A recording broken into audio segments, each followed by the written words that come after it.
How are y'all doing? Derek here, and this video is about the power we gain from loving our parents. So I grew up in the generation where there was all these advertisements on TV marketed towards children, and they didn't say like you should hate your parents, but they pushed this idea that we are allowed to think lowly of our parents. We're allowed to think that we're smarter than them. And I found in my own culture that the idea that the children's duty is to love their parents is not pushed at all. And there's a reason why that's so important, why it's so not only beneficial for us, like emotionally, but also why it gives us power, why it works. So what I like to tell people when they ask me why I believe in the Bible, I tell them, well, if I need to build a Mustang, I'm going to look at the manual to build the Mustang. And also, this manual, when I'm reading it, it looks like it works. And then I test it out, and then it works. And the Mustang finally works. So it's like this book sounds like the Word of God. We all have our conscience. And I'm seeing that it works for my life. And it's like a guide. And I didn't understand growing up that loving your parents is so, not only is it a commandment, it's a commandment because it's good for us, just like any other commandment. And in our society, it's like in the West, we don't tell children that they must love their parents. We always tell parents that they must love their children, but there's hardly a message out there saying, you must love, you must respect your parents. And I think that it has to do with the consumer culture, it has to do with the capitalism, it has to do with companies trying to be able to control kids and give them the illusion that they can kind of control their parents, to ask their parents to buy stuff for them, because the market for children is so big. Like there's so much that people can sell for children. And so taking that power away from the advertisers, pushing this idea that actually children need to respect and love their parents is going to take away their power, going to take away a lot of their money. So there's a reason why that we need to respect our parents. And like, again, I grew up, I didn't really think about that. I had this mentality that like, it's the parents' job to love me unconditionally, and then I can choose whether to love them. You see like the movies, you see the I don't know, TV shows, you hear kids saying, I hate you, mom. Or like, I hate you, dad. Or like, they've got this attitude and just like, and it's so not natural. It's so not the way that it should be. So let me tell you a reason why we need to love our parents. So one reason is we need to love them unconditionally, because whatever they were going through when they raised you, we live in an unconscious world, and so nobody had like a perfect childhood. I used to think like, oh, I had a bad childhood, and so like my situation is special, and so I'm kind of like different than others. But actually, it's very common to have a dysfunctional family. People don't really talk about it that much, but the statistics are very high. I think it's like, depending on how you define dysfunctional, it's like 70%, something like that. The way that we can see people is, yeah, people sin. People do wrong things when they raise children.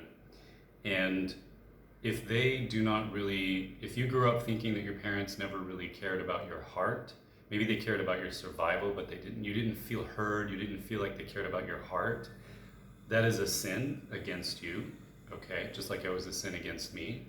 I realize that's a sin. I recognize it's a sin, because caring about someone's heart is loving them. Parents are meant to love their children, and children are meant to love their parents. But at the same time, I didn't know my power as a child, because the main thing is I didn't know that it was also in my hands. The fixing of the family dynamics was also something that I could have contributed if I had known that it is my job to unconditionally love my parents.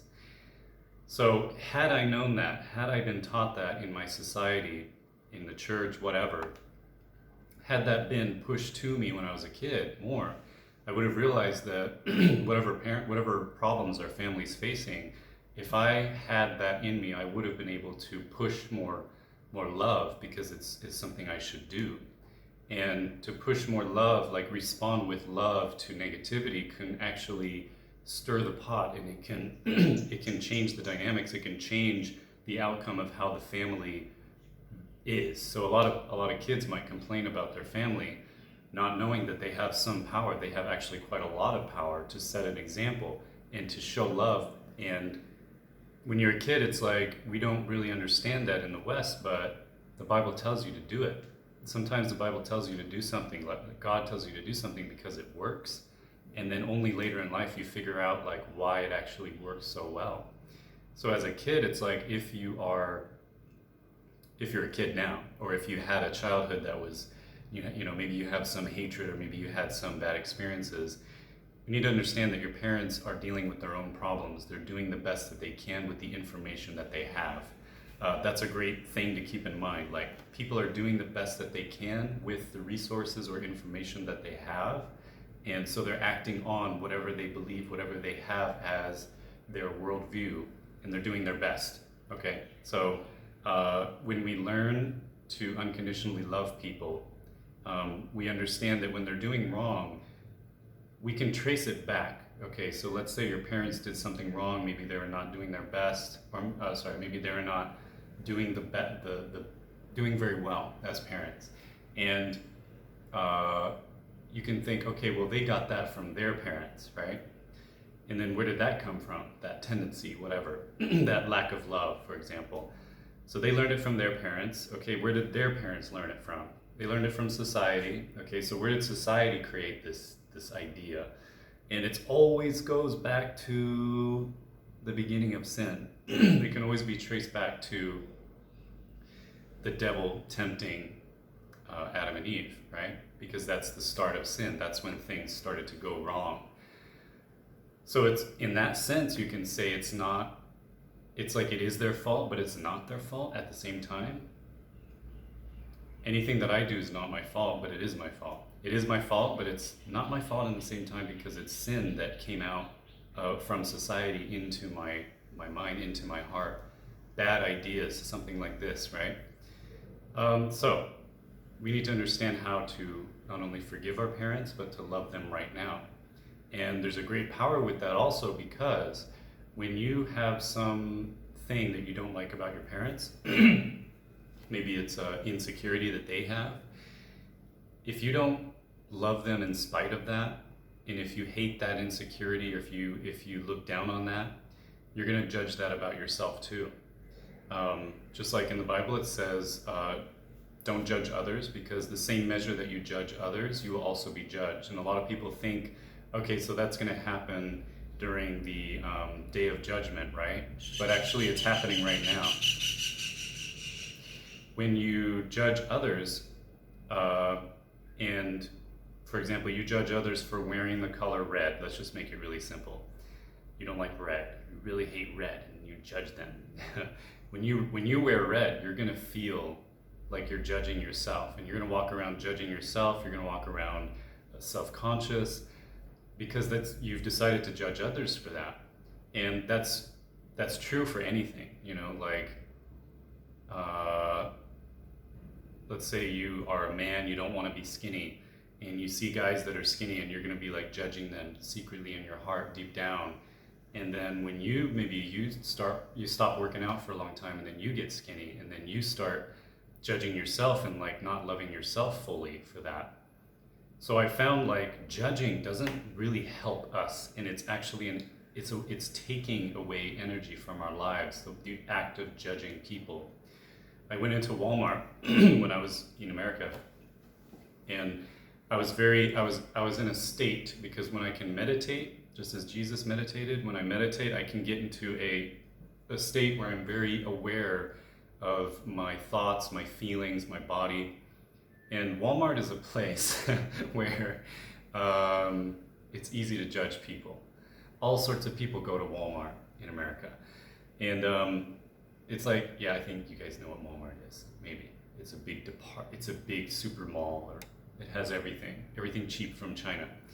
I was walking around, and I noticed in my heart I was judging people, and just based on fashion, based on the way that they acted, based on whatever.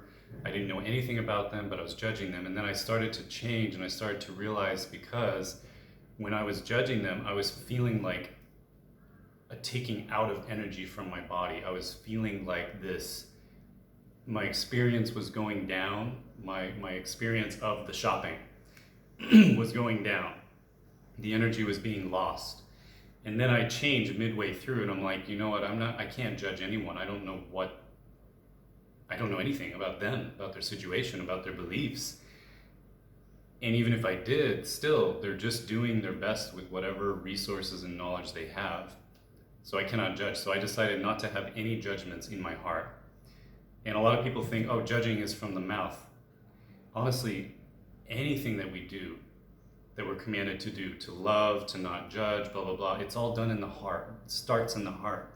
I don't know if our culture in America is so focused on outward appearances and of showing stuff, but like in reality, it's all about what we do in our heart. Do we really love people? Do we really not judge them in our heart, right? So I stopped judging in my heart, and my experience went really well. And I actually, for the first time, enjoyed shopping at Walmart. It turned out to be an experience, you know. So then I realized that in anything, we cannot judge others. And we cannot judge our parents, because if our parents have, you know, you hear so much in American shows and stuff, media, like, I don't want to be like my father. You can't be like your father, blah, blah, blah. And then they find out that the more that they ran away from being their father or mother, they became like them in a way. So it's like, it's not about not trying to be like your parents and embracing their, like, not running away from their faults in order to not repeat the same mistakes. It's more about acknowledging that they're completely separate from you. Their problems had nothing to do with you, and loving them in spite of their problems. Because when it comes to fear, when it comes to things that we resist, you know, the more that we resist things, the more that it comes to us. The more that we like try to run away from things, the more that they chase us. But the more that we just face things that we're afraid of, we just face it. And without fear that it's going to affect us, it doesn't affect us. That's kind of like a law of I don't even know what it is.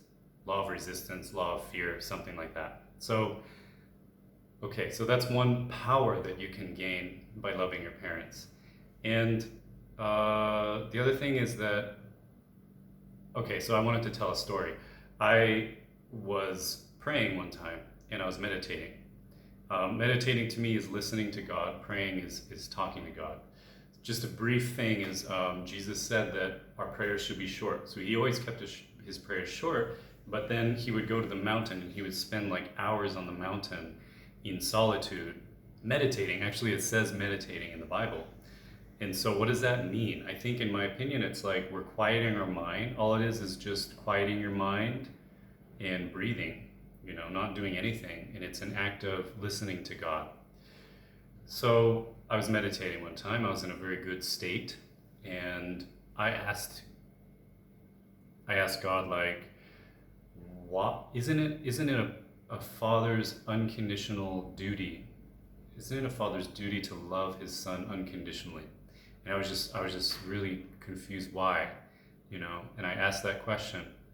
And then I felt this flow. It was almost like, if you imagine, how do I explain it? If you imagine your head right here is the top of your head, imagine that it has a bunch of holes in it, and then somebody like dumped like a waterfall in a good way. It felt like water flowing through my head, okay? And it felt amazing. It felt something flowing through my head, and it felt amazing. That's all I can describe it. And then I heard a sentence, okay? It said, isn't it a son's duty to unconditionally love his father?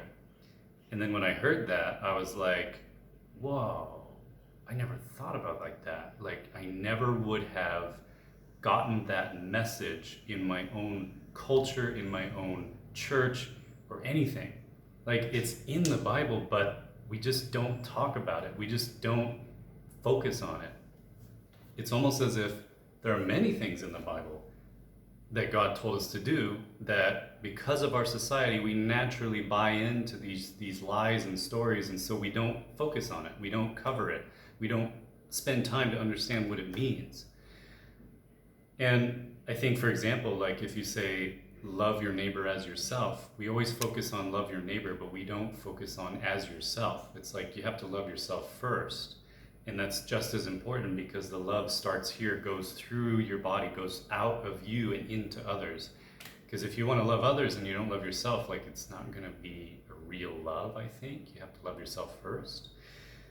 So think what you want of what happened to me, but that's just my story, what happened. And then I realized that, and then I decided to, it made me forgive all of the wrongdoings of the past. It made me take responsibility and realize that when I was a kid, if I had known, to love my parents, it would have changed the whole family dynamic. If I had put that love out there rather than just like, oh, you're not going to give it to me, I'm not going to give it to you. It was more like I closed myself off, and so the whole family dynamic just went down because of that. So yeah, like I said, as an adult, if you can learn to do this right now, whatever your parents did or something you want to forgive, you gotta forgive them. You gotta consider them as you can't judge them basically for it, and you gotta fill your heart with them. You gotta allow your heart to be filled with your parents. Something that I would say to young men is that if you are not finding the love and satisfaction from your family as a young man, you might be going out and seeking it in other things, and you'll never find it, because the more that you seek it in other people, the more that you repel them, because that is a repellent, a very unattractive energy. You have to find the happiness within yourself. So, okay, I think that covers it. Thank you guys for watching. Please subscribe and like the video. And if you want me to talk about anything, any other topic, let me know. And have a good one. Thanks.